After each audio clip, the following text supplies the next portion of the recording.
explain the derivative or how to derive the equation for mass moment of inertia, where m is equal to your mass and r is equal to your radius. The simple definition for moment of inertia is your ability to resist, or an object's ability to resist change in angular velocity. Obviously this means the more the angular velocity, or rather the more the angular moment of inertia, the more difficult it will be to either start or stop rotation of the object. In this case, our object is a hollow cylinder, okay? So we're going to start with the equation where I is equal to the integral of r squared dm. This comes straight from the equation of finding the moment of inertia of the hollow cylinder. If you crack open the side of the cylinder and you lay it out on a straight plane, you will get a straight line where L, where that's your length, from point to point would be your length, and dl is your element of the length of the element of the mass, okay? In which L is equal to your circumference, which is that entire circle there, and then your dl is equal to r d theta, okay? So from that equation, from that sketches, we can derive that the element of the mass over the total mass is a ratio, which we can also say is equal to the element of the length over the total length. So when we put dm as the subject of the formula, we will get this equation where m is equal to dl over L. So then we substitute what we have on the other side there for L and for dl, and we simplify the equation to end up with dm is equal to m d theta over 2 pi, okay? So from here, we want to add this equation, or this value for dm, into the initial equation where you add I is equal to the integral r squared dm. But now in this case, dm will become m d theta over 2 pi, okay? But we are within the limits of 2 pi and 0, because 2 pi is your entire circumference, or rather the entire rotation, one rotation. So in this case, we'll say I is equal to dr squared m over 2 pi, which is our constant values, and we will just integrate with respect to d theta. So when we simplify, we will then say r squared m over 2 pi, with using our limits of 2 pi and 0, we will then have 2 pi minus 0, which are our limits, which is used by the integral sign.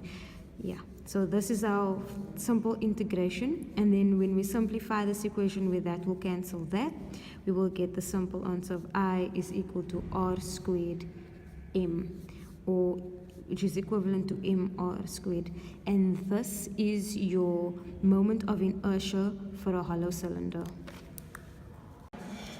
We will now be doing the solid cylinder, in which in place of our radius we just have x, so that we don't get confused with all the different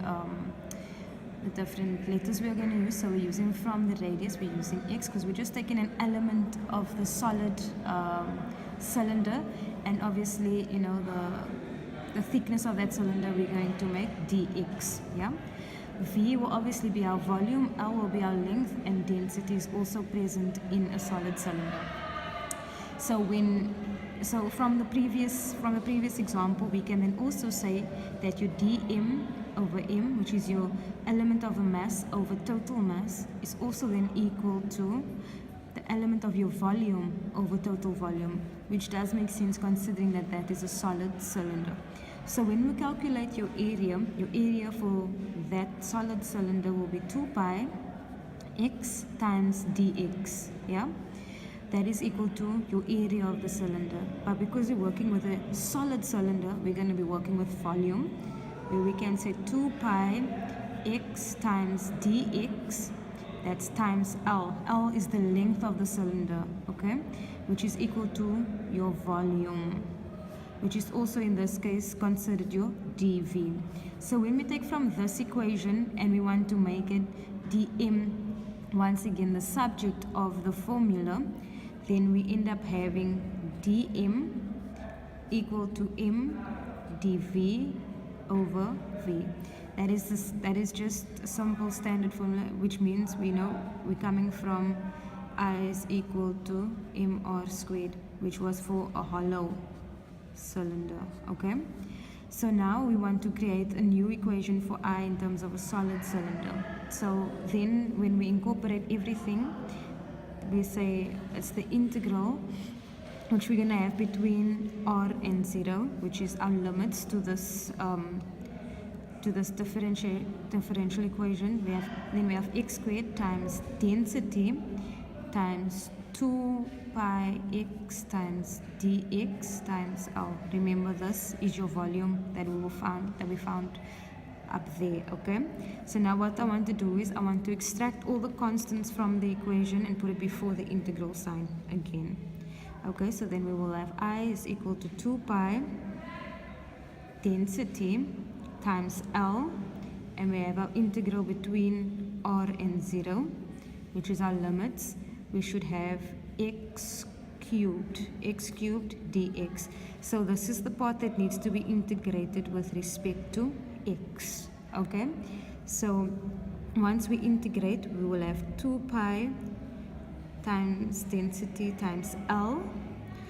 We will have, obviously we're going to have the same equation we integrated first, which means we're going to have x to the power 4 over 4, and obviously still within our limits, which is r and 0. So now what we're going to do is we're going to bring the limits into the equation, into the bracket. So we will have 2 pi times density times L times r to the power 4 over 4 minus the lower limit, which will ultimately bring us to 0. Okay, so from here we can't really keep density in this form in the equation, so we know that density is equal to mass over volume. So then we will say 2 pi times m over pi r squared times L, right? That is the density, the formula for the density, and at the same time we still have that L, and then we also still have r to the power of 4 over 4. Yeah, so this is now the equation that we have. So here we need to simplify. Okay, so pi and pi will obviously cancel, L and L will obviously cancel.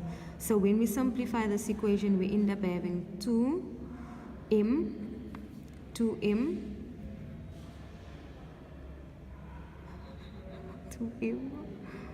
over, before we simplify like that, we can also say that if we take 2 and we take it into this equation, that we can actually rid some of the powers as well. So then once we simplify the equation completely, we will have it half mr squared, and this is of a solid cylinder.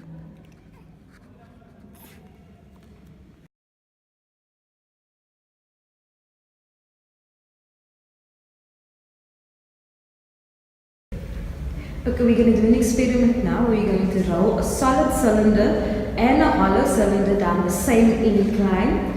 We're going to record the times, and the time difference will indicate the difference of the mass moment of inertia. Okay? 1, 2, 3.